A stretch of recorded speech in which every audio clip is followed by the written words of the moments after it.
বিজ্ঞজনের জয় হয় যদি কৃষ্ণ অনুরাগ।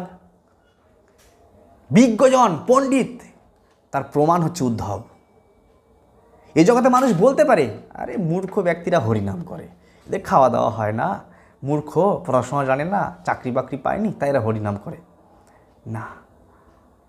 বিশ্বের শ্রেষ্ঠ শ্রেষ্ঠ ব্যক্তি, বিশ্বের ধনী থেকে ধনী ব্যক্তি, বিশ্বের বড় বিদ্বান থেকে বিদ্বান ব্যক্তি আজকে ইস্কনে এসে কৃষ্ণ ভক্তি করছে। মা কুন্তী মহারানী বলেছিলেন, বিদ্যার অহংকার, রূপের অহংকার, টাকার অহংকার, ঐশ্বর্যের অহংকার তারা এখন কৃষ্ণ ভক্তি করতে পারবে না। এখন কৃষ্ণ ভক্তি করতে পারে না রূপের অহংকার থাকলে, টাকার অহংকার থাকলে, ঐশ্বর্যের অহংকার থাকলে। কিন্তু আজ প্রভুপাদের মতো মহান সাধুর কৃপাতে আজ ভাগবতমের সিদ্ধান্তকে চেঞ্জ করে দিচ্ছে।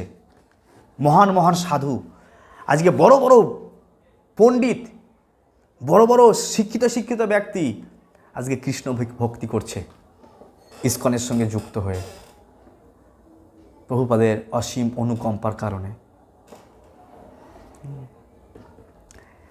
হেন কৃষ্ণ নামে যার নাহি রতিমতি, পড়িয়াও সর্বশস্ত্র তাহারও দুর্গতি। কেউ যদি অনেক অনেক বই পড়ে, অনেক অনেক বই পড়েছে, অনেক অনেক বিদ্যা, অনেক অনেক সার্টিফিকেট আছে তার কাছে, প্রচুর সার্টিফিকেট আছে, কিন্তু তার কৃষ্ণ নামে রতিমতি হয়নি যার, হ্যাঁ, যার কৃষ্ণ নামে রতিমতি হয়নি, তার অনেক সার্টিফিকেট থাকা সত্ত্বেও তার জীবনে দুর্গতি চলে আসবে, সুগতি হবে না। পড়িয়াও সর্বশাস্ত্র, অনেকে অনেক পড়েছে, অনেক পণ্ডিত, অনেক বিদ্বান, কিন্তু যার কৃষ্ণ নামে যার রতিমতি হয়নি, হ্যাঁ, সর্বশাস্ত্র পড়িয়াও তার হয় দুর্গতি। মহাপ্রভুর মুখনিসৃত বাণী, বেদবক্তা ভগবান শ্রীকৃষ্ণ, যিনি বলছেন বেদস্য সর্ব অহমেব বেদ্য। সমস্ত বেদের জ্ঞাতব্য বিষয় কি?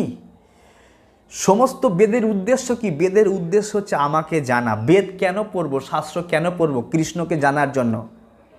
আর যদি বেদ, শাস্ত্র, বই, আজকে আমি সায়েন্টিস্ট হয়েছি, ইতিহাস পড়েছি, ভূগোল পড়েছি, অনেক কিছু জানি, কিন্তু কৃষ্ণকে জানি না, তো জড়বিদ্যা জীবকে করয়ে গাধা, গাধা বানিয়ে দেবে ভাই। বলে গাধা কি করে? বলে গাধা সারা জীবন পরিশ্রম করে, নিজের জন্য না, মালিকের জন্য। মালিক তাকে দিয়ে বাসমতি চাল বইয়ে নেয়, তাকে দিয়ে ধোপার বাড়ি কাপড়, বেনারসি শাড়ি বইয়ে নেয়, কিন্তু গাধাকে একটা বেনারসি শাড়িও পরতে দেয় না। বাসমতি চাল বইয়ে নেয়, তাকে একটু বাসমতি চালও খেতে দেয় না। গাধা পরিশ্রম করে সংসারে। তো আমরা জড় বিদ্যা অনেক থাকতে পারে, কিন্তু সেই বিদ্যা যদি কৃষ্ণ ভক্তিতে